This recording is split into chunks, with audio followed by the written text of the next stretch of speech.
On pense très souvent que être gouvernant consiste juste à contrôler des champs, mais ce métier va plus loin. On parle de la gestion des coûts à la gestion des équipes. Aujourd'hui, dans Majeli, nous recevons Stéphane Louboué, assistant gouvernant général.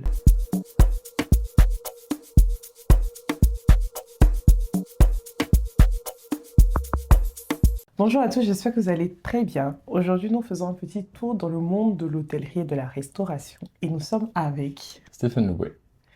Est-ce que tu peux te présenter en quelques mots, s'il te plaît? Donc, comme je disais, Stéphane Louet, étudiant en alternance en hôtellerie-restauration à l'EFMH. Est-ce que tu peux nous parler du Stéphane Louboué avant le bac, le système éducatif que tu as eu à faire et la série également? J'étais au système français à Abidjan, donc j'ai eu un bac général ES, donc économique et social. Donc il n'y a rien à voir avec la cuisine parce que il n'y a pas ça en Côte d'Ivoire de toute façon. Voilà. Avant ça, j'ai toujours voulu faire de la cuisine. J'ai fait des événements à Abidjan, dans juste avant de venir en France, quand j'avais 18 ans.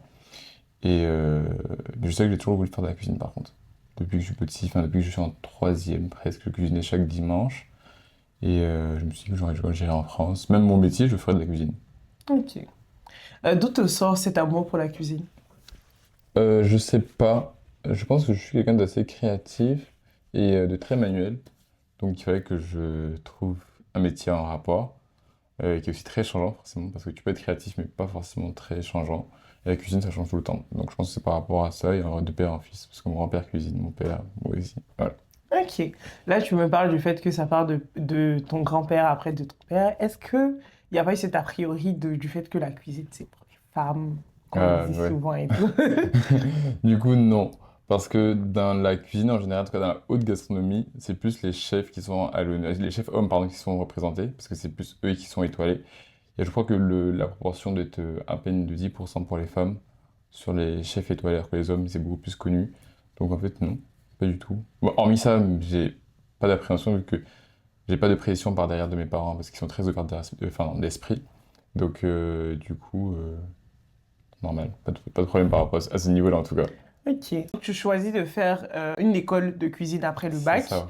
Est-ce qu'il n'y a pas aussi une certaine pression en se disant, bah, je viens à l'étranger pour faire une école de cuisine? Pourtant, bon, certaines personnes vont estimer qu'on a peut-être besoin d'aller à l'école Pour faire pour de la faire de la cuisine. cuisine. Non, parce que moi je veux pas faire de la cuisine à la base, de la cuisine classique, entre griffes. Je pense que c'est quelque chose qui s'apprend pas. Ou qui s'apprend à la maison, faire du riz, des pâtes. Et encore, tu me diras aujourd'hui, il y a des gens qui savent pas le faire. Mais moi c'est plus dans le but de créer de la cuisine, donc monter en grade et aller sur de la gastronomie, de la haute gastronomie. Donc forcément ça par contre, faut apprendre les bases. Pour apprendre les bases, bah, faut s'éduquer. Du coup, faut aller en cours avec. Et du coup, c'est pour ça que j'ai fait une école de cuisine. Pourquoi ne pas avoir choisi de rester en Côte d'Ivoire? Premièrement, je pense que c'est un choix d'abord de mes parents. C'est aussi le fait que je crois que l'école de cuisine, c'est pas une école de cuisine, c'est une école hôtelière. Je sais pas Oui, s'ils je font pense à... aussi, je sais pas s'ils font vraiment de la cuisine. Peut-être, oui, j'en sais trop rien. Mais j'ai jamais, dans mes idées, ni mes parents ni moi avons, en fait, on s'est dit oui, on va aller voir sur Bassam comment ça se passe. Parce que, hormis ça, je pense que, hormis même le volet même formation, c'est plus le volet même personnel de mes parents aujourd'hui, bah, mes enfants, quand ils finissent, ils vont apprendre leur vie seuls dans un monde qui n'est pas le leur, que ce soit en France ou que j'en sais. Il faut qu'ils aillent seuls apprendre, quoi. Ok. Donc là, tu as le bac et tu décides de quitter la Côte d'Ivoire pour venir en France. Dans quelle ville déjà? Donc, du coup, à Bordeaux, Ok. ici, hôtelier de Bordeaux. Enfin, il a Talence, mais c'est collé à Bordeaux, Talence, de toute façon. Je fais une mise à niveau, bien sûr, le diplôme s'écrit prépa. Bon, c'est une mise à niveau. C'est en fait, tu te remets à niveau de la cuisine. C'est que tu arrives avec un bac général, où tu remets de la géographie, enfin, les bases de l'école, et tu arrives dans un monde qui est totalement différent, où en fait, normalement, j'aurais dû faire un bac pro cuisine, apprendre les bases depuis la seconde, je crois. C'est ça, depuis la seconde, alors que, en fait, non. Faut apprendre 2 ans, une année, en fait. Donc, ça, c'est assez dur. Mais tu t'y fais. Si tu aimes, tu passes ton année, ensuite tu rentres en BTS, licence, et en fait, plus tu veux monter en grade, plus tu continues. Très souvent, on entend parler de la prépa pour devenir ingénieur, mais c'est pas commun d'entendre de la prépa pour devenir cuisinier. C'est quoi Ouais. la réalité de la prépa pour devenir cuisinier? La réalité, c'est qu'il y a beaucoup de choses à apprendre en un coup. En fait, comme je disais, il faut récupérer 3 ans que tu n'as pas. Il y a plein de termes qu'on apprend en cuisine que tu connais pas. Il y a plein de manières de cuisiner, de gérer son stock, de gérer ses finances et tout ça. Tu l'apprends là maintenant. Et c'est plus ça qui est un peu plus compliqué parce que il y a aussi le volet, c'est sûr que tu te dis, ah, on est en cuisine, on va cuisiner. Mais euh, un truc tout bête, mais le plus dur à faire en cuisine, c'est une omelette. Ah bon? On, Faire une omelette, c'est très dur. Une ah, vraie omelette, hein. on apprend pas, enfin, on fait pas une omelette comme on fait à la maison, c'est Ah non, ça? non. Bah, là, un truc bête, hein. Une omelette de base, c'est pas censé être doré. C'est censé être jaune, blanc presque. C'est censé être. Ouais. C'est complexe. C'est vraiment. Par exemple, on me dit, on teste un bon barman sur son mojito, on teste un bon cuisinier sur son omelette. Ok. Par exemple, il y avait une traîne d'Abidjan qui disait oui, si vous voulez voir si un restaurant est bon, son bar, vous commandez un Oui. burrito. Souvent les gars mettaient, on me dit c'est JK. C'est Jeka. Voilà, c'est un peu ça. Ok. Aussi, on entend souvent sur Internet et surtout à Abidjan, quand tu dis que tu fais une école de cuisine, on se dit, ah, toi, tes fournitures, bah, c'est la poêle, c'est les Ouais. persils et tout. Est-ce que c'est la réalité? Alors, oui et non. C'est sûr que quand tu arrives, tu as un setup, enfin, tu as un set de tout. Tu as tes couteaux, ton tablier, tout ce qu'il faut. Forcément, il faut être apprêté comme si tu faisais. Je sais pas si quand tu fais de la chimie, je pense que tu as tes lunettes, Oui, ta blouse et tout. Mais tu as aussi tout le volet scolaire classique qu'on t'apprend en grandissant. Donc, tout ce qui est RH, marketing, finance. Parce que logiquement, quand tu fais de la cuisine, c'est pour ouvrir. Enfin, le but de toute personne qui fait de la cuisine, c'est pour ouvrir son restaurant. Qui dit ouvrir son restaurant dit tout le volet de l'ouverture du restaurant, pas juste pas effectivement. juste je suis bon en cuisine et le reste, euh, quelqu'un d'autre le fera. Enfin, au pire, quelqu'un d'autre peut le faire, hein. Il faut que Oui, tu puisses aussi le maîtriser. c'est ça. Est-ce que toi, déjà, t'avais un esprit de je connais un peu déjà, puisque j'ai déjà fait un événement en Côte d'Ivoire? Non. Non, parce que ça n'a rien à voir. Enfin, tu fais selon la communauté pour laquelle tu cuisines. Les Ivoiriens, ils mangent pas de la même manière. Tu peux te rater et puis les gens ne sauront pas que tu as trop cuit ta viande ou pas cuit ta viande ou pas assez. Je veux dire, les gens mangent ce que tu leur sers. Donc, non, je suis pas arrivé en me disant, ah, ça, je sais comment on fait. Ça, non, pas du tout. Pas du tout. Est-ce que tu as vécu toute ta vie en Côte d'Ivoire? Oui. Donc, est-ce que ça a été difficile pour toi quand tu arrives en France, surtout en école de cuisine, un certain décalage en termes de culture dans la cuisine, en fait? Oui, mais je pense que c'est plus le préjugé classique de tous les étudiants qui arrivent en France. Ils se disent. Alors, déjà, les gens ont encore l'image de l'Africain arrive en France. Déjà, comment il est arrivé, pour commencer, ce qui est très dommage. Mais bon, déjà, comment tu es arrivé, d'où tu viens. Alors là, tu es le seul noir en cuisine. Donc, les gens ils ont des préjugés et tout ça. Bon. Après, tu dois réussir à dépasser ça. Si t'es pas fort d'esprit, tu fais pas de la cuisine. Ça, c'est sûr à 100%. Tu fais pas de la cuisine. Parce que les gens sont sont hautains, sont racistes, surtout. Et c'est surtout ça. Mais sinon, après, bon, moi, je vais en cours, je fais mon taf. Vous m'aimez pas, je m'en fous un peu, plutôt. Là, tu fais 2 ans de prépa, c'est ça, et Non, une année. une année. Ouais. Ah, ok. Donc, c'est une C'est prépa. pour ça que c'est concentré, faut tout comprendre et il faut la passer. Tu rates pas une année de prépa en cuisine. C'est Ouais. impossible. Enfin, je pense que c'est possible, mais c'est que t'es arrivé sans l'envie. Enfin, si tu arrives, là, si tu fais de la cuisine, c'est que t'as envie de réussir. Oui. Donc tu arrives pas en te disant, bon, je vais laisser faire les choses et ça va se passer normalement. Non. Et vu qu'en fait, c'est un lycée hôtelier, alors, je veux pas être méchant, mais le mythe des écoles publiques et privées, tout le monde sait on dit que dans les écoles privées, tu payes ton diplôme. Dans les écoles publiques, c'est ta personne qui réussit son diplôme. Un lycée hôtelier, c'est toi contre toi. En fait, en gros, tu payes pas. Tu payes l'entrée, ça doit coûter une centaine d'euros, comme une fac classique. Après, si t'as zéro, t'as zéro. On peut dire parce que t'as payé 15 000 euros, tu continues. Non. Ok. En fait, je viens de me rappeler d'un truc. Tu as dit que le lycée hôtelier à Bordeaux, il est à Talence. Mm. Et en fait, je vivais juste à côté quand j'étais à Bordeaux. Et en fait, dans le bus, tu avais beaucoup d'élèves du lycée hôtelier. Est-ce qu'au-delà, parce que bon, on se dit très souvent après le bac, c'est fini les uniformes. Et moi, je voyais beaucoup d'élèves en fait du lycée hôtelier en uniforme. Mm. Est-ce que c'est quelque chose qui était difficile pour toi? Alors moi, du coup, moi non. Parce que moi, j'aime, pardon, moi, j'aime mettre des costumes, j'aime mettre des chemises. Donc moi, c'était je préfère même avoir le fait qu'on doive nous dire, vous devez mettre des costumes, vous devez être élégant, enfin présentable, pardon, que plutôt venir en t-shirt, jean. Enfin, tu peux pas rentrer dans un lycée hôtelier si t'es pas en costume. Mais est-ce que ça, c'est lié à la cuisine? Parce que, enfin, on se dit très souvent, le métier de cuisine, c'est un métier où tu es en bac. Et donc, est-ce que la présentation compte en vrai? Bah, c'est lié à la cuisine, parce que en fait, tu es dans un lycée hôtelier, même si tu fais de la cuisine, tu vas quand même apprendre les autres métiers plus ou moins. Tu vas Ok, quand même apprendre un peu le métier de la salle. Après, tu vas te spécialiser en BTS et tout, mais tu vas quand même apprendre en mise à niveau, un peu de salle, d'hébergement, donc de l'hôtellerie. Donc forcément, tu dois être présentable. Vu que c'est un métier humain, tout métier humain, de toute façon, demande d'être propre sur ouais, soi. ok. Donc là, tu finis ta première année de prépa. Tu passes au BTS. Comment ça se passe un peu? Est-ce que déjà tu fais un stage après ta... Oui, qui se Comment... passe très mal. Direct. Oui, du coup, qui se passe très mal. Je suis pas pris comme un stagiaire, mais comme un employé lambda. Donc, bon, le truc bien, c'est que je suis payé comme un employé lambda. Mais du coup, la pression en cuisine, qui est une pression très très forte, non négligeable, elle est la même pour tout le monde. Tu es une personne comme tout le monde. On va t'apprendre pendant la première semaine, ok, bon, voilà comment on travaille ici. Mais aussi, le plus dur, c'est que tu subis effectivement les discriminations, on va dire ça comme ça, euh, sociétales, tout ce qu'on veut. Donc, faut se dire qu'en fait, soit tu les subis et tu te renfermes sur toi-même et tu passes un stage, bah, forcément, en fait, ça s'est mal passé, mais tu le finis la tête haute et tu te dis, bon, j'ai passé ça et je suis prêt à passer outre. De toute façon, cette personne, je ne la verrai plus. Donc, Au-delà des discriminations, quelles sont les difficultés que tu as rencontrées dans le stage ou en général? dans le stage? Bah, le nombre d'heures, bah, t'as pas de vie. Franchement, en cuisine, t'as pas de vie. Tu fais 8 heures, 3 heures, t'as une coupure de 4 heures où tu dors, plus ou moins. Mais t'as pas de vie. C'est ça le plus dur. C'est très physique. T'es debout pendant tout ton service, tu t'assieds pas. Mhm. Et tu peux pas. Le problème, c'est que tu peux pas dire, ah, aujourd'hui, je me sens malade, je viens pas. Enfin, tu peux le dire, mais tu vas le subir le lendemain, quoi. Parce que tu vas bosser pour ce que t'as pas fait la veille. Non, mais ce que t'as pas fait la veille?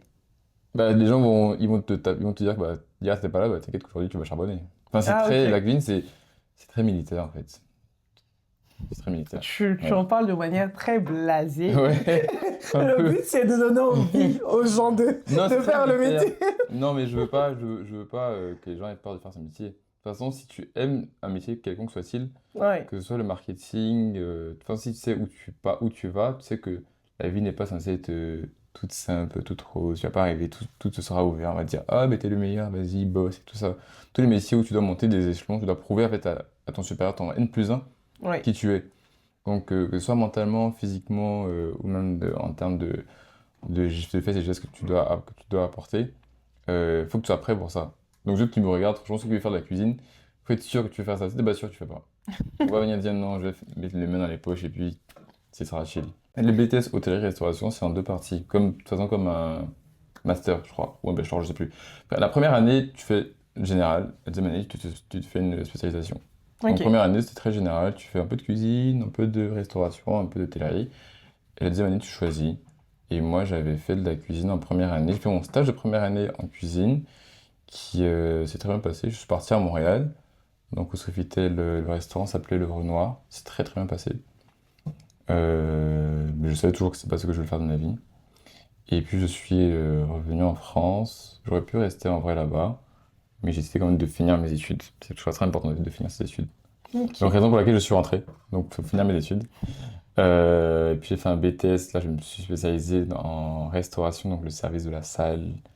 Parce que moi je suis en fait j'ai besoin d'être face aux clients. Voir les mêmes personnes tous les jours, ça va vite me saouler. Donc il fait que je vois les gens, que ça tourne constamment et tout. Pourquoi tu penses que à Montréal, par exemple, ça s'est bien passé et en France, c'était différent?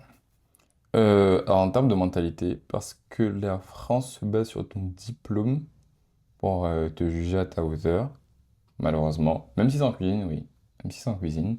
Alors que, en tout cas au Canada, la seule expérience que j'ai eue là-bas, on se base sur ce que tu sais faire. Tu peux avoir un master, tu peux bosser chez Ducasse, c'est très bien.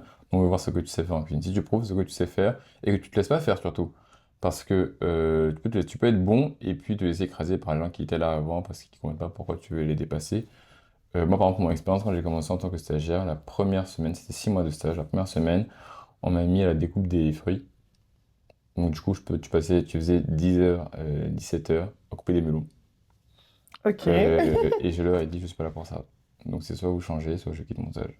Je m'en foutais. Enfin, je me disais, je vais pas revivre ce qui s'est passé Oui. en mise à niveau. Ils m'ont dit, ok, ben on va te tester. Donc ils m'ont testé d'abord sur les découpes des viandes, qui est très complexe parce qu'il faut gérer le grammage et tout ça. Après, tu fais étape par étape. Ensuite, tu dresses les salades. Après, tu dresses les entrées un peu plus pointues. Après, tu vas au niveau de la pâtisserie. Et après, tu vas maintenant sur le chaud. Et là, c'est cardio. Donc c'est le show le plus compliqué. Non, tout est compliqué. Mais je trouve qu'en fait, tu es plus dans le rush sur le chaud. Sur le froid, tu as beaucoup plus de préparation en amont. Le chaud, tu es vraiment. En fait, et puis le restaurant, il est ouvert à la clientèle. Donc le chaud est servi, tout le monde te voit. Si tu fais un faux geste, on te voit que tu rates tout, mais que ta viande tombe par terre, tu peux ramasser. Je pense que personne n'a envie d'aller dans un restaurant où le chef ramasse la viande par terre. Mais c'est dur, les restaurants ouverts, parce que les chefs cuisiniers sont connus, et c'est vrai, pour être très très dur. Ils ont un caractère très fort. Moi, j'avais un chef qui balançait des poils et quand il s'énervait. Ah, comme dans les films.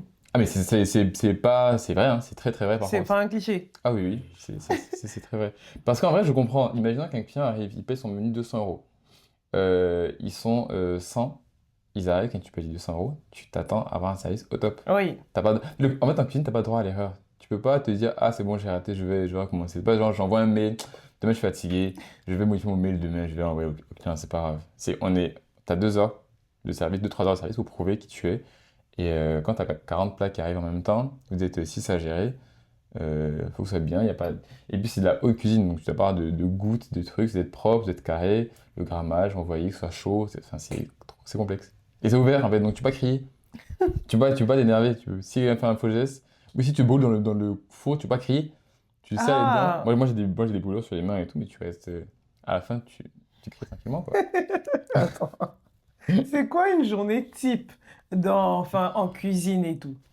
Parce que, Oh, enfin, c'est là, une journée ça... type. Tu arrives, et Tu puis commences tu à fais. quelle heure déjà? Mais ça dépend, t'as deux chiffres. Voilà. Un truc très bien, c'est qu'à Montréal, t'avais pas de coupure. Soit t'es Ok. du matin, soit t'es du soir.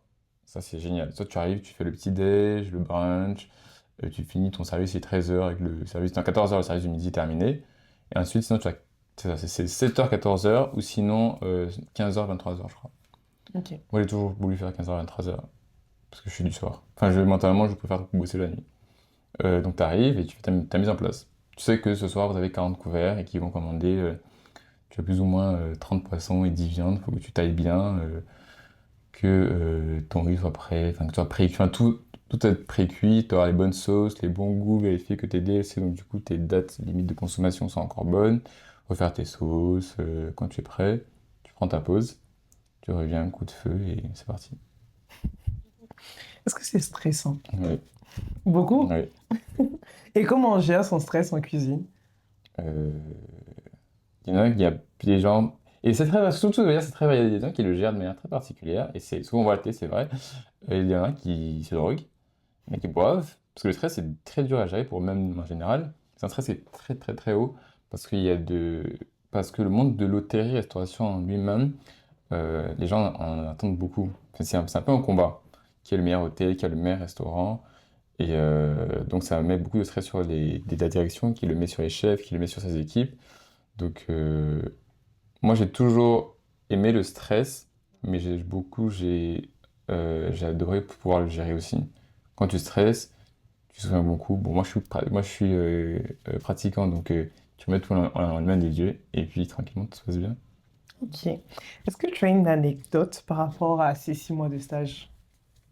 Une anecdote folle, je pense que c'était le jour où j'ai conduit la voiture de mon chef, parce qu'on partait à un événement, et lui était tellement stressé, il m'a dit, bon, tu viens avec moi, on devait servir 500 couverts, à, 500? on était trois équipes, en fait, c'était des hôtels, plusieurs hôtels en fait, et chacun devait montrer de sa force de frappe entre griffes. Donc c'est des petites équipes qui doivent servir 500 petits plats, voilà, des plats quoi. Lui était stressé parce qu'en fait c'est de gros porteurs, c'est des images quand même. Le Sofitel de Montréal est très connu. Bon, pour ceux qui sont à Montréal, ça, il est en face du Ritz, il est bien connu en tout cas. Et j'ai conduit la voiture de mon chef.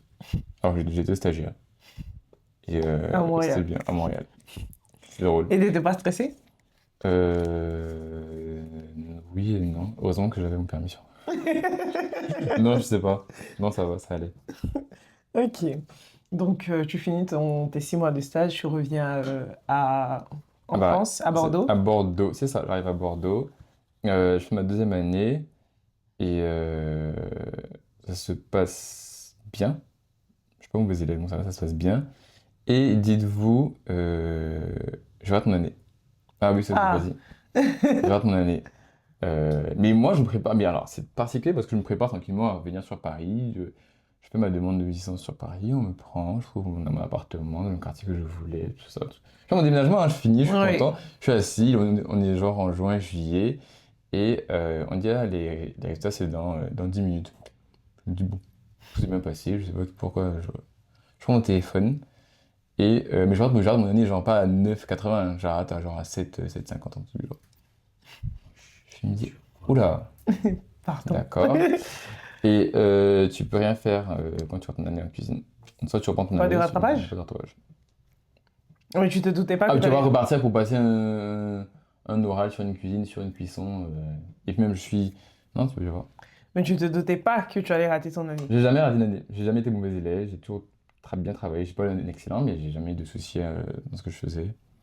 Maintenant, je sais pourquoi, plus ou moins j'ai raté, mais bon, voilà. Je pense que c'est parce que j'ai dit tout ce que je pense, tout ce que les gens pensaient tout bas de, du système français. Ah, Ouais, ouais, voilà. Malheureusement. Et du coup, je pense qu'ils m'ont saqué dessus. Et vu que ça aura aura gros coefficient, bah voilà.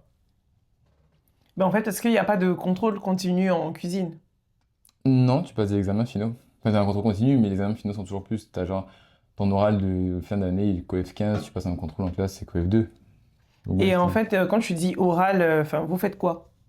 ah, on te met en situation, on te dit, bah, t'es une équipe de 5, il y a une dispute en cuisine, qu'est-ce que tu fais? Comment tu gères ça? T'as quelqu'un qui est pas content, comment tu gères ça?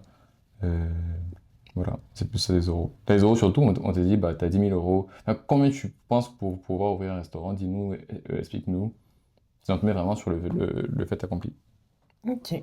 Et donc là, tu as 7. Voilà, donc je suis arrivé à Paris en croyant commencer ma licence et je rate mon année. Du coup, mon monde s'écroule littéralement. Je me dis, bon, pourquoi Dieu me laisse venir en France, trouver mon appartement, tout, ma licence et tout ça, et puis bah, je rate quoi. Ouais. Donc j'appelle la Sorbonne et ils me disent, bizarrement, ils me disent, bah, de toute façon, nous, on croit en vous, on vous reprend sur votre année, et ce que vous avez raté, bah, vous le repassez, ce que vous avez acquis, bah, vous le passez pas. Ouais, c'est top ça. Voilà, donc ça c'est très bien, je remercie la Sorbonne pour ça. Déjà. Et ce qui est fou, c'est que je passe un moment de ma vie qui est très compliqué en termes de famille et tout, et ça me demande énormément de temps personnel. Donc moi, bizarrement, l'école me demande très peu de temps en cours parce que vu que j'ai raté que l'oral, bah, en gros tout le reste j'ai validé. Donc en fait, j'ai presque rien à faire. Donc je me concentre sur ma vie personnelle et je me dis que c'est un signe de Dieu. Et du coup, je reprends ma deuxième année qui se passe très bien, c'est à la Sorbonne, ça se passe sans problème. Mais je passe en licence, ça se passe sans problème. Je passe ma licence, je passe au master, ça se passe très bien. Et puis voilà. Donc tu fais une licence aussi en restauration.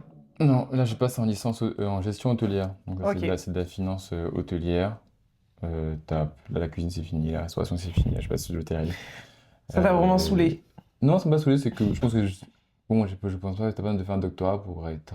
Maintenant, si c'est pour être meilleur, faut maintenant faire des stages, faut être sur le Ok. terrain. La théorie c'est bien en cuisine, mais bon, c'est plus la pratique. Tu sais que maintenant, tu sais combien coûte une viande à l'achat, un truc du genre, en moyenne. Quand tu es au fait accompli, la viande à Paris ne coûte pas le même prix qu'à Bordeaux, qu'en Suisse et tout ça, quoi. Ok. Mon BTS, en fait, se reprend sur la Sorbonne, parce que c'était un CFA. Ouais. Je fais ma licence aussi à la Sorbonne, et mon master, je le fais à l'EFMH, parce que je voulais plus faire de Sorbonne. On est sur beaucoup de changements. Non, en fait, le problème, c'est que ça, je peux pas rester sur un même système, en fait. La Sorbonne, c'est un peu comme tous les gros systèmes, quand tu rentres dans le rouage, tu continues. Mais en fait, tu te reposes sur tes lauriers. En fait, moi, je suis quelqu'un, si je me repose sur mes lauriers, je m'ennuie. Mais vraiment, genre, je suis en cours et je m'ennuie de... Parce que je sais comment ça marche, je sais comment les profs notent à la Sorbonne, quelles sont les failles du système. Alors qu'en fait, si c'est tout ça, il y a des choses que je ne ferais pas et c'est pas possible. Je veux pas me laisser aller, en fait. Ok. Est-ce que pendant ton parcours à la Sorbonne, tu as eu des stages ou une alternance? L'année de BTS, ça se passe en alternance. Ma première année d'alternance, ça se passe mal. En dérive, il y a deux choses différentes. Il y a le directeur, il y a le propriétaire de l'hôtel. Le directeur, lui, il est beaucoup plus à l'écoute, le propriétaire, il pense qu'à l'argent. Alors malheureusement, si ton directeur et ton propriétaire, euh, tes idéaux et envie de salaire, lui, il pense que à ses sous. Et j'étais dans un hôtel qui était connu plus ou moins par les artistes parce qu'il y avait un studio d'enregistrement en dessous. Et du coup, il en jouait, ça faisait attirer pas mal de monde de clientèle et tout. Mais par contre, les équipes étaient malheureuses. Moi, j'étais toujours. Là, à ce moment-là, j'étais gouvernant général. Mais c'était un petit hôtel, c'était 30 chambres. Il y avait moins de travail que là, j'ai actuellement. Mais les équipes étaient malheureuses. Et puis, la gestion était très mal faite. Un hôtel de, par exemple, chambre à 3 étoiles qui proposait dans sa cuisine des menus à 70 euros. Alors que la nuit coûte 70 euros. Enfin, dans la logique, je me dis, bon, je sais pas Personne n'a envie qui de... lui a appris à gérer ses comptes, lui, mais bon, voilà. Il payait ses employés au SMIC depuis 25 ans. Voilà. Alors que lui, il avait 6 appartements dans la 16e, une villa à Miami. Enfin, je veux dire, ce qui est bien en hôtellerie, par contre, l'hôtellerie à Paris, ça marche très bien. Ok. Si vous voyez qu'il y a autant d'hôtels, c'est parce que ça marche très très très bien. Et c'est très rarement vide, parce que Paris a tout le temps des événements. Voilà. C'est quoi le rôle d'un assistant, d'un gouvernant général? Alors, c'est plus de. Tu regardes, enfin, tu vérifies que les chambres sont propres, forcément. Sur les études, les petits hôtels, tu as mené à faire plus de travail, c'est ce que j'aime. Tout ce qui est, tu vas commander le linge, commander les amenities, donc ce qui est offert dans les chambres, le champagne et tout ça. Tu vas gérer le linge, le coût. Parce que dans une chambre qui est vendue à 100 euros, il y a, imaginons, 5 euros de linge, 5 euros de champagne, 5 euros d'électricité, tout ça. C'est tout ça qu'en fait, qu'il faut gérer pour être au maximum rentable. Et c'est ça qui est bien. C'est que tu fais beaucoup de finances en vrai. Mais c'est aussi l'humain à gérer, les équipes, c'est très dur. Et plus un gros hôtel, plus il faut gérer des grosses équipes qui ne parlent pas les mêmes langues et qui, hormis la barrière de la langue, ne s'aiment pas en plus. C'est très dur aussi. Et voilà, Donc là, tu changes encore d'école, tu quittes la Sorbonne, tu vas faire un master dans une autre école. c'est ça. Comment ça se passe dans ta nouvelle école? Bah, ça se Enfin, c'est un passe master en quoi déjà? en hôtellerie, enfin en gestion hôtelière, toujours. Toujours c'est la même Le chose. mot est plus mal, l'expression est plus longue, mais en général, c'est la gestion hôtelière. C'est comment Ok, gérer un établissement hôtelier. Voilà, ok. ça se passe très bien. Après, je pars du public pour arriver au privé. C'est deux gestions différentes. Les gens sont beaucoup plus laxistes dans le privé. Parce que tu payes dans ton école. C'est pas pareil. Dans le public, c'est toi et ton intelligence. Ça, c'est le coût en fait. Le privé, c'est pas pareil. Tout le monde le sait, ça c'est connu. À part les grandes écoles comme HEC, mais ça n'a rien à voir avec l'hôtellerie parce qu'il n'y a pas tout ça.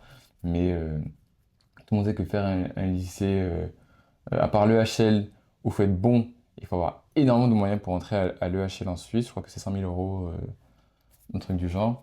Mais très souvent, tu payes ton diplôme. Mais enfin, tout le monde sait que, enfin, c'est connu, ça, c'est pas. Tout le monde sait que tu payes ton diplôme très souvent. Quand tu payes plus tu payes cher, plus ça va être plus simple pour toi. Toi, à vivre, ça va être plus sympa à vivre. Hum. Est-ce que en hôtellerie ou en cuisine, il y a aussi cette histoire de renommée d'école? Parce que bon, comme tu dis, bah, par exemple, tu passes du public au privé, mais on sait que par exemple, les écoles de commerce, plus tu es dans une bonne école, tu es Oui, dans le classement et tout, plus tu as une chance de rentrer dans de bonnes entreprises et qu'on soit. en hôtellerie, non, malheureusement. À part peut-être, tu me diras peut-être le HL, hein, peut-être que tu as fait le HL, mais bon, tu me diras, tu fais le HL, tu vas pas postuler, c'est que ton papa ou ta maman connaît des gens qui vont te faire rentrer directement. Tu peux pas une école à 300 000 euros pour t'asseoir la nuit pour essayer, pour espérer être pris ou faire du chômage, Ouais. tu vois. Mais à part ça, moi j'ai fait public comme privé, on ne trompe pas sur des amis qui ont fait du privé, de très bonnes écoles, ils sont au chômage aujourd'hui, hein. L'hôtellerie, restauration, c'est ton expérience. Tu peux Ok. avoir, si t'as fait un master et t'as pas fait un stage ou une alternance et tout, on va pas de quelqu'un qui va venir dire ah, et moi en cours on m'a appris que c'est comme ça qu'on fait. Tu dis, ah, bah non. Parce que c'est le terrain qui montre si t'es bon ou pas. Donc oui. Ok. Donc là, encore, tu es en Ah alternance oui, dans un hôtel. et c'est le même poste que tu occupes. Exactement. Donc là, tu nous expliquais c'est quoi. Enfin, est-ce que c'est les mêmes missions? Les mêmes, mais c'est une plus grosse structure. L'hôtel est des fois plus grand. C'est plus luxueux, forcément. Enfin, pardon, c'est plus luxueux aussi. Là, je suis du moyen haut de gamme, 4 étoiles. Moi, je dirais ça moyen de gamme, les gens pourraient moyen ou haut de gamme, en fonction d'eux. Et là, ça se passe très très bien. Bah, ça fait 2 ans que j'y suis, j'ai rien à dire. C'est mon, c'est mon meilleur métier. Pour toi, c'est quoi la différence entre enfin, ta précédente alternance? La gestion entre toi et ta direction. Si t'es un, je pense comme dans tout métier, si tu te sens mal où tu es, tu pourras pas être productif dans ton métier. Et là, je suis très très bien encadré. La direction est géniale. D'ailleurs, c'est l'hôtel Bleu de Grenelle, donc si vous voulez voir sur internet, c'est un très bel hôtel qui est très jeune. Il a 5 ans juste. Une super direction, un propriétaire qui est au top. Chacun fait son taf. Tout se passe bien, tout roule bien. Voilà. C'est quoi une journée type pour un gouvernant? Alors, je considère que j'ai les meilleurs horaires. En tout cas, moi, dans mon métier, là, pour l'instant. Je fais 8h45, 16h15. Ok. Parce que pour moi, ça veut dire que tu as ton après-midi et ta soirée. Et tu commences pas non plus à 6h du matin ou à 7h et tout ça. Tu arrives, tu demandes à la réception du coup le rapport, donc quelle chambre est en départ, quelle chambre est encore là dans l'hôtel, on appelle ça une recouche en hôtellerie. S'il y a des problèmes la veille, s'il y a des urgences, donc, en fait on te donne un rapport avec tout ce qu'il y a, tu vas dans ton bureau, et maintenant tu dois maintenant distribuer. La première chose c'est que tu distribues les chambres à tes femmes de chambre avec leurs tâches, les obligations, les priorités, et alors, ça dépend des hôtels. Il y en a qui ont des services spécifiques pour ça. Donc, si tu as de la conciergerie, pour tout ce qui est demande clientèle, c'est la conciergerie qui va s'en occuper. C'est une demande bien spécifique. Mais moi, je fais conciergerie, en vrai dire, et aussi gouvernance générale. Donc, en fait, acheter un bouquet pour un client. Il veut une bouteille de champagne à 16h15 dans sa chambre, mais pas à 16h30. Il veut 2 lits et pas trois. Enfin, il y a plein de critères. Enfin, les clients demandent tout et rien. Il veut que les valises soient montées en chambre ouverte avec les ouvriers à droite.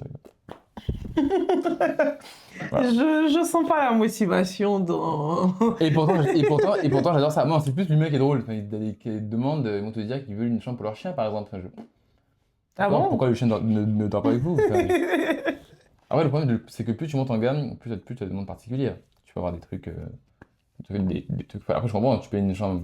Nous, à notre petit niveau, tu payes une chambre à 1000 euros, mais quand tu en payes une à 15 000, imagine.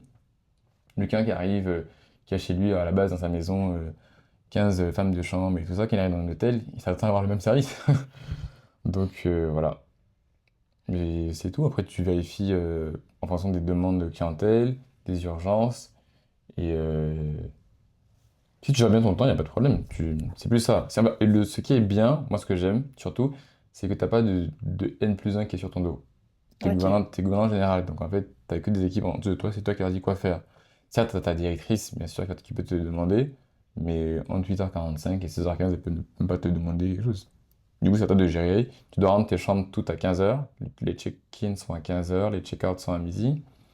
Euh, voilà. C'est simple parce que maintenant, ça fait plusieurs années que je le fais. Mais il y en a qui trouvent ça dur, et il y en a qui trouvent ça ennuyant. Moi, je sais bien, il y a tout le temps des changements. Donc, c'est bien.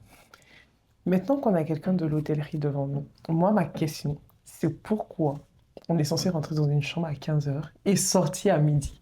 Est-ce que pour vous, ça fait 24 heures? Parce que pour nous, ça ne fait pas 24 heures. Alors, c'est une très bonne question, mais ça veut dire qu'à quel moment on fait le ménage? Voilà. Mais ça veut dire que pour nous aussi, on ne fait pas Mais, 24 heures dans une chambre. ça a jamais été dit que c'est une nuit n'est pas. Quand tu dors une nuit, tu dors pas 24 heures de temps. Tu peux pas une journée, tu peux même pas. Et encore dans ça, t'as des walk-in, enfin, t'as des day use, enfin, tu peux avoir des clients qui sont là juste de. Bon, passer des choses un peu au soleil, pour juste 4 heures dans une chambre, parce qu'ils ont des choses à faire. Voilà. Ou ils ont des rendez-vous dans les chambres, ils ont pro, perso, voilà. Ok, merci pour l'explication. Tu as parlé de l'humain, tu es dans un nouvel hôtel. Ouais. Ça se passe plutôt bien. Comment tu gères ton équipe au quotidien? Moi, je suis quelqu'un qui a un tempérament assez calme. J'ai un caractère fort, mais j'ai un tempérament très calme. Donc, le problème en Terry aussi, c'est que les services en d'étage peuvent être internes ou externes, ou peuvent être mixtes. C'est-à-dire que tu peux avoir à gérer des équipes qui sont les tiennes, personnelles, qui sont en CDI, et tu peux avoir aussi des personnes qui sont travaillées dans une entreprise externe, qui te les amènent en plus en fonction de la demande. Nous, on travaille avec deux, internes et externes. Vous imaginez bien que les internes ne bossent pas très bien que les externes parce qu'ils sont pas copines. Ou parfois si, hein, mais souvent les externes bossent ensemble, les internes bossent ensemble, se chamaillent en fonction de la taille des chambres. Pourquoi moi j'ai une chambre plus grande, moi j'ai une chambre plus petite, moi le client il part à 13h, moi il part à midi, moi je peux pas faire ma chambre. C'est par Est-ce que rapport à ça. quand on est jeune, c'est difficile de tenir une équipe qui est pas... Souvent, tu as des personnes plus âgées. Oui, Et comment oui. tu t'imposes? Tu leur fais comprendre que c'est toi le chef et qu'il n'y a pas à discuter. Littéralement, en fait. Le terrible, le truc, c'est que ce qui est drôle, c'est que tu peux te retrouver être manager à 22 ans euh, ou à 24 comme moi et avoir des équipes qui en ont 50, 60, qui peuvent tout le monde dire, mais c'est un enfant, c'est un gamin. Faut que tu leur fasses comprendre que tu sais c'est quoi leur métier. Moi, par exemple, quand au début ils me parlaient, ils croyaient que j'étais juste pour vérifier leur chambre et tout ça. Je leur dis, mais je sais faire une chambre. Je sais. Quand je leur dis qu'une chambre ça prend 45 minutes à faire, c'est vrai que ça prend 45 minutes, 30-45 minutes. C'est pas. J'ai pas dans la bouche, moi tu me mets devant une chambre tout de suite, je leur fais une chambre en 30-45 minutes. Je sais comment changer un lit, faire un lit, et nettoyer une douche. Mais ça, c'est parce que le problème, c'est que si t'as pas un manager qui a déjà fait ton poste, c'est là qu'il va te prendre de haut. Moi le truc, c'est que je prends jamais mes employés, mes équipes de haut. Parce que je sais c'est quoi la difficulté du métier. Et du coup, quand ils me disent, ah, j'ai mal au dos, je peux comprendre. C'était une personne qui a jamais fait. Très souvent, il y a des managers qui n'ont jamais fait ce que tu fais et qui ne en fait, qui n'ont pas compte pourquoi tu fais mal ou pourquoi tu as mal, pourquoi tu es fatigué. Et ça, c'est ça le problème du métier. Mais je pense que c'est pareil dans tous les métiers en vrai. C'est quoi les basiques qu'il faut absolument faire pour faire une chambre, puisqu'on en est? Une chambre, tu as tous tes produits, tu mets tes produits dans ta douche pour que les produits agissent. Donc, lunettes de toilette, vide de douche et tout. Tu viens, tu fais ton lit. Il y a un sens de faire son lit. Tu finis toujours par les oreillers, bien sûr, et tout, mais après, ça dépend. Est-ce que le sol, il est en marbre? Est-ce que c'est des carreaux? Est-ce que c'est la moquette? C'est ça qui peut prendre du temps, plus ou moins. Après, ça dépend de chaque hôtel. Là, je t'avoue que je peux pas te dire, parce que chaque hôtel a ses caractéristiques. Une chambre qui a des carreaux, tu me diras, c'est plus simple, parce qu'il faut juste passer la raclette et la serpillière, ou pas. Enfin, il y a des produits qu'il faut utiliser, sinon ton sol, tu peux le jaunir. Enfin, il y a plein de choses. Nous, à la maison, on prend le premier produit venu, mais quand as du marbre chez toi ou quand tu as des produits de qualité qui demandent une certaine, euh, euh, voilà, un certain entretien, bah, tu peux te permettre de mettre n'importe quoi, n'importe où. Nous, on donne nos vitres avec des produits vitres, voilà, alors qu'il y a des produits bien spécifiques. Par exemple, moi, dans mon hôtel, on a un hôtel écolabel, donc on peut pas prendre de produits chimiques. Donc, c'est des produits, ça s'appelle de l'eau ozonée. C'est assez génial. Ça envoie une décharge électrique dans l'eau et ça crée un produit dit chimique, mais il n'y a rien de chimique à l'intérieur. Mais ça dure que 24 heures. Donc, à chaque 24 heures, il faut renouveler la bouteille. Mais les femmes de chambre, si une femme de chambre externe bosse dans un hôtel qui utilise des produits chimiques, elle va te dire oui, mais pardon, c'est moins bien pour utiliser la chambre parce que forcément, bah, c'est moins dur, c'est moins concentré. Donc forcément, mais sauf que c'est moins nocif. Tu peux, bon, tu peux pas le boire non plus, mais en fait, tu le mets sur tes mains, tu n'auras pas les doigts qui vont craquer, enfin, craqueler et tout ça. Et nous, c'est ce qu'on veut. Nous, en fait, vu on veut le bien-être pour nos équipes, si tu fais tous les jours tes chambres avec le vinaigre, tu finis, tu peux avoir des cancers quand t'en as 70, quoi. Parce que pendant 40 ans, t'as fait une chambre avec du vinaigre. Ok. Par exemple, il y a la blague qui dit quand t'as fini de nettoyer ta douche, avec tous les produits, tu tombes dans les pommes, là, tellement t'as mis de Ouais. produits, tout ça. C'est ça le truc. Imagine ça pendant 30 ans. C'est vrai que Voilà. ça rigole pas. Est-ce que ça t'apprend ça à l'école? Gérer l'équipe? Faire une chambre. Enfin, je Oui, pense que gérer oui. l'équipe, oui, Oui, tu fais une bien suite. sûr, mais faire une chambre, là, les produits dont tu m'as parlé, tout ça, est-ce que tu apprends à l'école? Oui. En BTS première année. En socle commun, vous apprenez tout. Là, les bases du métier, accueillir un client à la réception, mais tu vois, le classique, on t'apprend pas à être gouvernant général. On t'apprend à gérer une équipe, mais sans rentrer dans les détails. On te montre comment faire un lit. Puis voilà. Ok. Et là, tu disais que par exemple en cuisine, c'était très difficile de concilier, enfin, travail et vie personnelle. Tu n'avais pas de vie personnelle. Est-ce que là, en hôtellerie, c'est pareil? Ouais. Là, surtout quand tu es manager. Enfin, ça dépend. Quand tu es directeur d'un hôtel, pour ma part, je le vis, je l'ai vécu parce que mes parents le sont. Bah, tes parents ne comptent pas leurs jours, il n'y a pas de vacances spécifiques. Il y a pas, si un week-end il y a un problème dans l'hôtel, tu peux dire je dors tranquillement, l'hôtel est fermé. Un hôtel ça ferme pas. Donc c'est la différence. Un hôtel, à la différence d'un restaurant, c'est qu'un hôtel ça ferme jamais. Donc quand tu es directeur et propriétaire aussi, bah, tu es tout le temps, tu prends des jours forcément. Tu as des jours de repos et tout ça. Mais tu peux pas dire que tu finis exactement à 20 heures et tu pointes et tu t'en vas. S'il y a un problème, tu dois rester jusqu'à minuit, tu vas rester jusqu'à minuit. Fait que du coup, moi, j'ai grandi avec cette image de, heureusement, avec des parents qui ont su allier vie de famille et vie professionnelle. Donc, du coup, moi, j'y crois, mais il y en a plein qui te disent, tu peux pas être en hôtellerie-restauration et avoir une vie de famille. Après, tu me diras, c'est différent. C'est sûr que nous, en Afrique, on a ce qu'il faut, on a aussi les domestiques qui peuvent nous aider. Mais moi, j'ai mes parents qui venaient me chercher, qui partaient du travail, en plein milieu du travail, ils venaient me chercher le midi, on mangeait. Pareil. Je pense que pour tout métier, c'est une question de choix de vie, hein. Si tu mets ta vie professionnelle avant tes enfants, bah, tu assumes après. Ouais. C'est quoi les compétences pour toi aujourd'hui pour travailler dans le monde de l'hôtellerie? Alors déjà, faut être bilingue. Ça, tu peux pas. Oui, je pense qu'il y en a qui passent, qui peuvent ne pas l'être, mais tu peux pas être un terrible, ne pas parler anglais, c'est impossible. Parce que la base, enfin, la langue quand même. Alors je crois que c'est l'espagnol maintenant qui va être la langue la plus parlée au monde, la première langue, mais l'anglais quand même c'est quand même primordial. Il n'y a pas besoin de parler anglais. Il y a ça, il y a énormément d'expérience, avoir beaucoup d'expérience. Et voilà. Je trouve ça c'est déjà pas mal en vrai. L'expérience et puis parler plusieurs langues. Ok. Tout à l'heure, tu disais que en cuisine, c'est vrai que tu avais de longs horaires parce que tu n'étais pas considéré comme stagiaire, mais tu étais considéré comme un employé lambda. Mais l'avantage, c'est que tu touchais le même salaire que les autres. Est-ce que tu dirais que la cuisine et l'hôtellerie payent bien? Ça dépend aussi. Ça dépend des groupes ou des hôtels. Ton propriétaire, il travaille pour lui et pour ses équipes ou il travaille juste pour lui. Je sais qu'il y a des hôtels, bah, comme je disais juste avant, il y a des hôtels où tu peux faire, au bas mot, tu peux faire. L'hôtellerie marche très bien en France. En tout cas, à Paris, tu peux faire 3 millions de bénéfices et puis tu reverses que même 200 euros à la fin de l'année à tes employés. Il y en a qui touchent des primes de fin d'année en hôtellerie, restauration qui sont énormes. On peut toucher 2000, 3000 euros de primes de fin d'année. Il peut y avoir plein de choses dans tes contrats. Tu peux avoir ta nourriture qui est prise en charge, bon, les transports c'est classique, mais la nourriture complète. Si tu payes pas ta nourriture, c'est vraiment complet. Tu peux avoir par exemple, tu peux avoir des nuitées offertes. Il faut vraiment que tu vois en fait par rapport à ça, bah, par rapport à ton contrat, il faut le négocier aussi. Bon, quand tu es en alternance, tu peux pas trop négocier. Mais en CDI, il y a beaucoup de gens qui négocient plein de choses. En tout cas, je sais que pour une personne qui a fait un master en hôtellerie, quand il sort, il souhaite avoir quand même si c'est pas le salaire le plus haut que j'ai entendu, au moins 2100, 2050 euros nets par mois. En tout 2000, tu prends pas. Pourquoi faire des études si c'est pour toucher moins de 2000 euros nets? Ouais. Même, je veux pas être méchant, mais même en général, tu fais 5 ans d'études, tu as travaillé, tu as charbonné toute ta vie, enfin peut-être pendant 5 6 ans, et on doit te proposer le SMIC. Tu vas dire, bah, pourquoi je fais des études? C'est en sérieux. Ouais. Est-ce que pour toi, les responsabilités sont en adéquation avec la rémunération? Non, absolument pas. Si tu espères, si tu fais de l'hôtellerie pour être milliardaire, bah, ne le fais pas. Ou gagner très bien ta vie, non, ne le fais pas.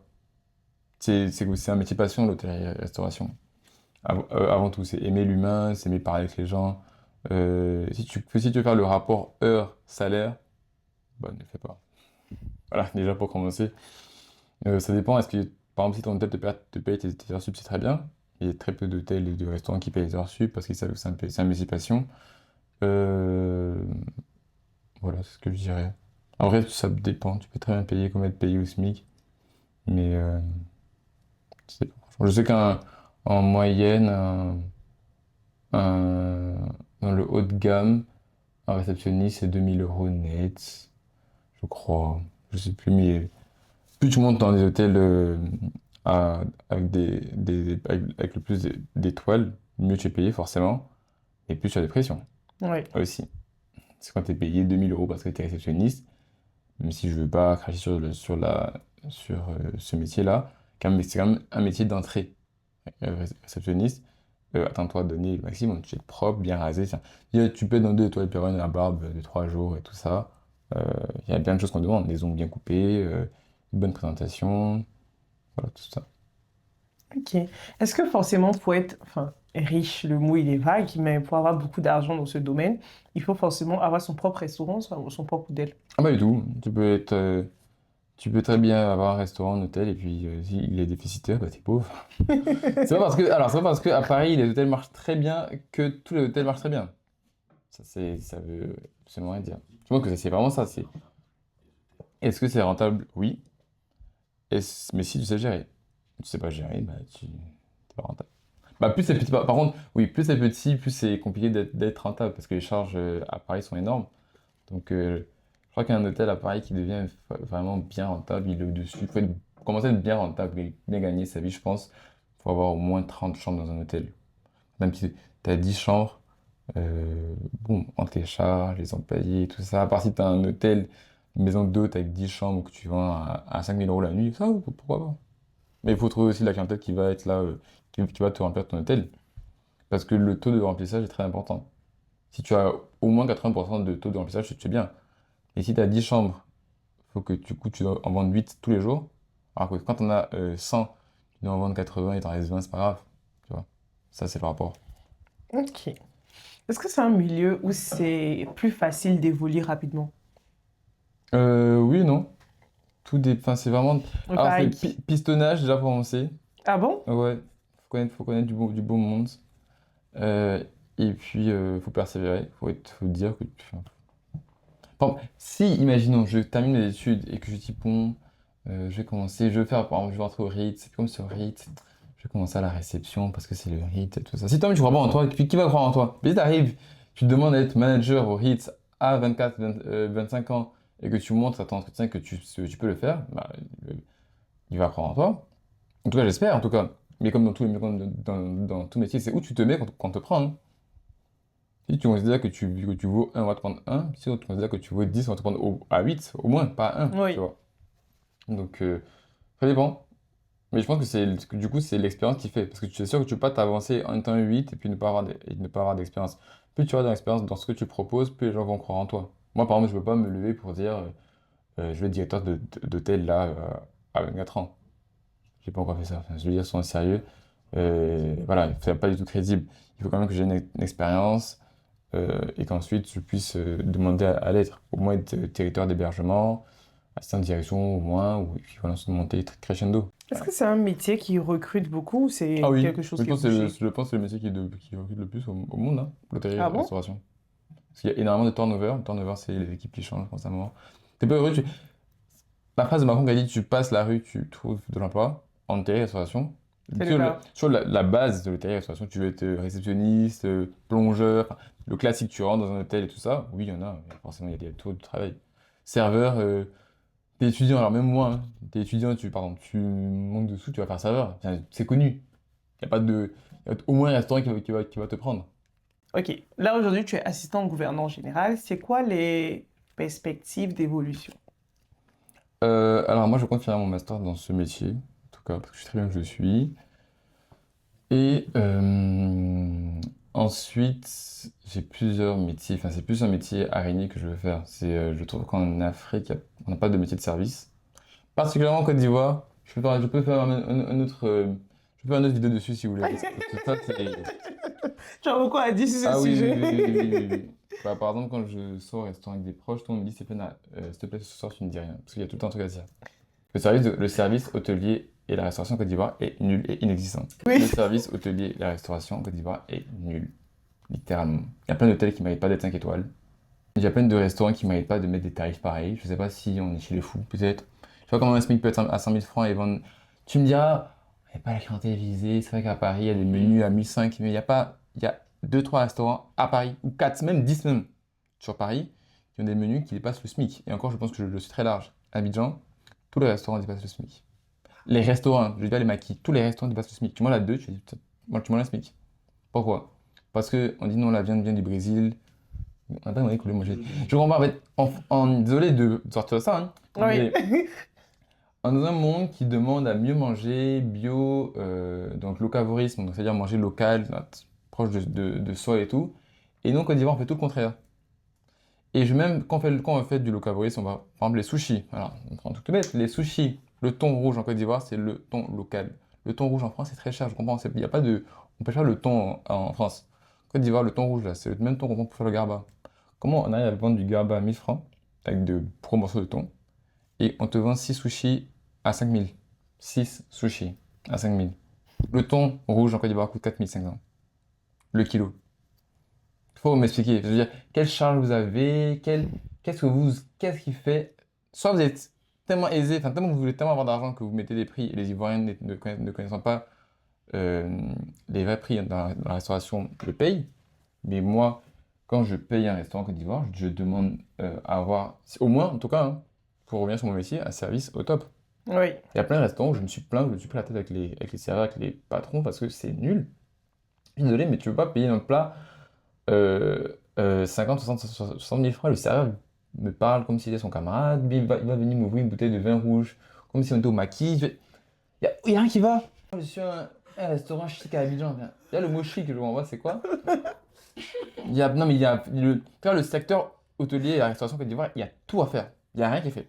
Ça, il y a tout à faire. Il n'y a pas pour moi un restaurant à Abidjan qui mérite les tarifs qu'il propose. À part, c'est sûr que si vous prenez du caviar, que vous mettez à table, le caviar vient de, je sais pas trop où, de quel pays, bah d'accord, je me demande que si tu as eu ton caviar en avion et tout ça, mais il y a pas un Ivoirien, à part les gens qui se prennent, il n'y a pas un Ivoirien qui va te dire que lui veut manger du caviar le samedi soir.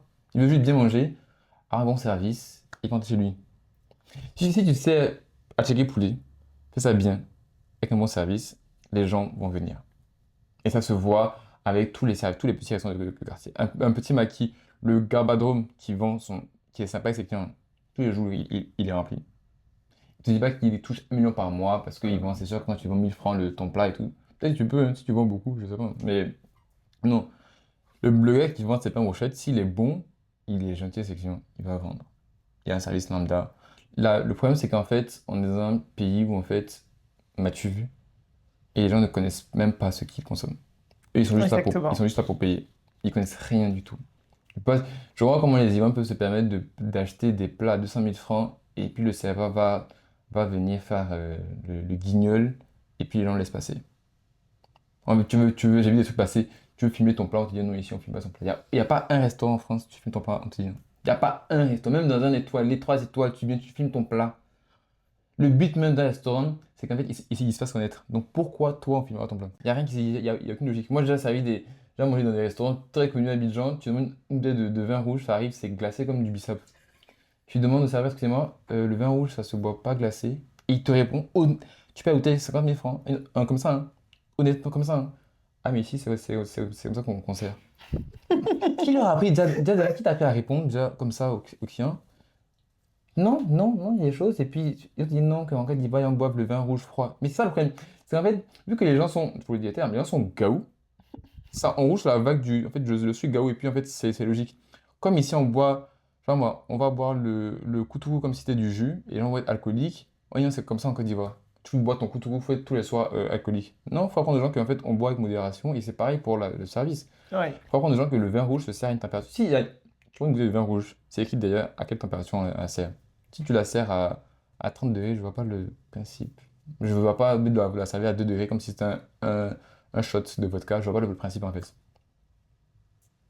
En tout cas, je peux parler pendant longtemps. Aïe, aïe, aïe.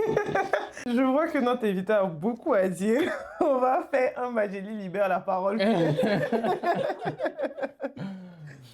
Sinon, donc à part ça, à part le fait que tu as beaucoup à dire sur le milieu hôtelier et de la restauration en Côte d'Ivoire, les autres perspectives Non, d'avenir. donc en fait, c'est ça, c'est qu'en fait, c'est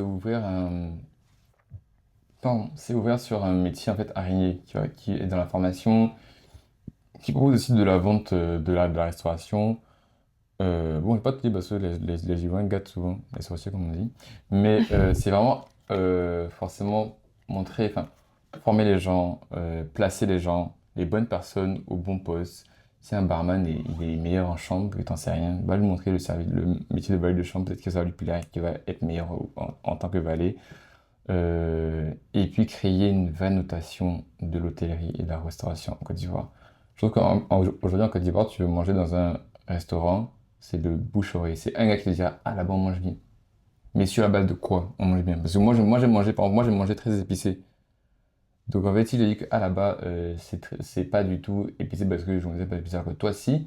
En fait, il faut créer des bases. Mais comme toute chose, comme dans tous les métiers, il faut créer le marketing. Il y a des codes à Abidjan. Les gens vont te mettre un truc bête, ils vont te mettre un service de luxe avec des couleurs d'un service moyen de gamme. Non, il y a tout un travail derrière et enfin, les gens qui font des métiers qui sont formés le savent. Donc voilà. Ok, moi, ma question aussi, un peu peut-être bête, mais comment on évalue des hôtels pour dire, lui, c'est 3 étoiles, 4 Ah, les étoiles? critères. Qui donne les étoiles, en fait, la vraie question? Qui fixe Alors, les étoiles? qui fixe les étoiles? Normalement, alors normalement, c'est l'Office du tourisme de Côte d'Ivoire. Si vous voulez, on pourrait dire, mais il faudrait déjà que le service soit avec des personnes compétentes. Voilà, il faut dire ça, plus ça comme ça. Ceux qui vont même noter savent c'est quoi un service 5 étoiles. Tu vas avoir une grille tarifaire. En France, c'est simple, t'as une grille tarifaire. Une grille avec tout ce qu'il faut pour être palace, tout ce qu'il faut. Si t'as une grille, tu coches, t'es palace. C'est simple. Bon, simple. C'est très dur pour les avoir et tout. Et je sais pas ce qui a l'habitude de juger. Si tu me dis qu'ils ont voyagé, ils ont fait le tour du monde, ils sont venus en Côte d'Ivoire, ou même ils ont fait plusieurs restaurants en Côte d'Ivoire haut de gamme, je veux bien l'entendre. Mais si tu dis, on est là tout de suite, là, je vais vous dire, la part des gens, quand tu demandes, tu veux manger ton steak à la cuisson, tu veux quoi, les gars disent bien cuit. Donc si le chef te dit que lui, il le sert saignant parce que par rapport à la viande, tel morceau de viande, il faut le servir saignant et tout, bah, tu te dis, ah, ça, c'est un truc de blanc, hein. Et ça, le problème, c'est en fait, le terme, c'est un truc de blanc, c'est eux qui ont créé ça. En fait, vous créez en fait une image péjorative de quelque chose qui est de votre Ouais. pays. Par exemple, la Maison Palmier, ils ont un service de notation qui est reconnu à l'international. Tu vas à la Maison Palmier, ça mérite son 5 étoiles. Rien à dire, tu vas prendre un verre. Euh, Comment la Maison Palmier arrive à vendre un cocktail à 13 000 francs avec un service 5 étoiles? Il n'y a rien à dire. Est-ce que tu as un mot de fin? Alors, mon mot de fin, c'est faites de l'hôtellerie-restauration si tu sais où tu vas. Ne le fais pas parce que c'est un beau métier, parce que tu veux le découvrir. Parce que tu risques d'être mangé par les gens qui savent vraiment ce qu'ils veulent faire et tu vas rester stagné. Si tu fais ce métier, toi, tous les métiers de toute façon artistiques, faut que tu saches où est-ce que tu vas et vers quoi et qu'est-ce que tu veux créer. Tu as un métier artistique, tu dois créer et c'est en créant, tu es le meilleur. Je te remercie pour toutes tes explications. Franchement, je pense que j'ai beaucoup appris dans cet épisode de Mageli et j'espère aussi pour vous.